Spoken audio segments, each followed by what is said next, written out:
everybody. Today we're going to talk about hypothesis tests for one sample proportion. We'll go through the whole hypothesis test, including Minitab steps to find the test statistic and the p-value. Our first example says, a fire safety advocacy group claims that 25% of homes have expired fire extinguishers. A concerned citizen believes the actual percentage is higher in her neighborhood.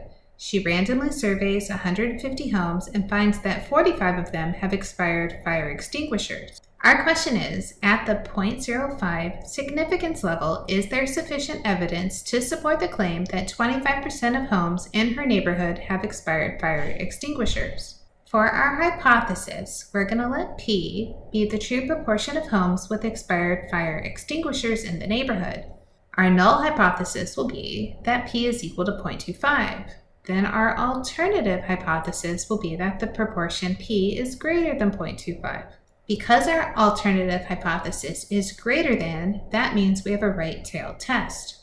Before we do our hypothesis test, it's important to remember that we have some check conditions that should be met. We should check that we have a random sample, and in this case, we are assuming that that's what she did based on the wording in the problem. Then we want to check at dependence. This is reasonable if her neighborhood has more than over 1,500 homes. I think maybe she's talking about our community, but not necessarily a subdivision.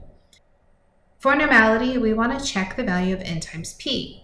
That's 150 times 0.25, which is 37.5. We also want to check the value of n times 1 minus p, or n times q. That's 150 times 0.75, which is 112. Remember, we're just making sure these values are greater than 10, which they both are. As we go over to Minitab, take note of the values we want to grab from the original problem. We know the value of P is given as 25%. We know that 45 of 150 homes had fire extinguishers, and we're testing at the 0.05 significance level. In Minitab, we'll click Stat, Basic Statistics, and then we're going down to one proportion. Instead of having sample data, we have summarized data. The number of events was 45. The number of trials was 150. We are performing a hypothesis test where our hypothesized proportion was 0.25. On the options, we want to verify that the confidence level is correct. It says 95, which is perfect for our particular case. Our alternative hypothesis was right-tailed, so we want to switch over to proportion is higher than hypothesized proportion. And then on the method, you want to pick normal approximation. Then scrolling down, you can see our test statistic as 1.41 and our p-value of 0.079. Remember, in your assignments, it may ask for more decimal places. So you can always click by your table, go to table options, and change the number of decimal places. This time I'll change to 4 just so we can see a few more decimal places in our results.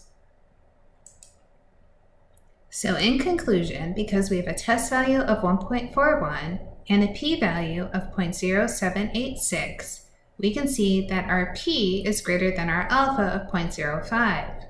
Because p is greater than alpha, we will fail to reject the null hypothesis. That says, at the 0.05 level of significance, there is not enough evidence to conclude that more than 25% of homes in the neighborhood have expired fire extinguishers. Our second problem says, a national survey from a previous year reported that 18% of adults are afraid to fly. A psychologist suspects that this proportion has changed in recent years due to increased air travel and safety campaigns. She randomly surveys 200 adults and finds that 42 of them report being afraid to fly. P is going to represent the true proportion of adults who are afraid to fly. Our null hypothesis is that P is equal to 0.18. Our alternative hypothesis is that P is not equal to 0.18. Because we said it's not equal to, we are doing a two-tailed test. At the 0.01 significance level, is there enough evidence to conclude that the proportion of adults who are afraid to fly is different from 18%? Let's do a quick check of our condition. Again, we assume that we have a random sample. The independent is reasonable because the population of flyers is greater than 200. For normality, 200 times 0.18 is 36, and 200 times 0.82 is 164. Both of these numbers are greater than 10, so we've checked all of our conditions. To complete the test in Minitab, select Stat, Basic Statistics, 1 Proportion. We're going to change our number of events to 42, the number of trials to 200. Our hypothesized proportion was 0.18.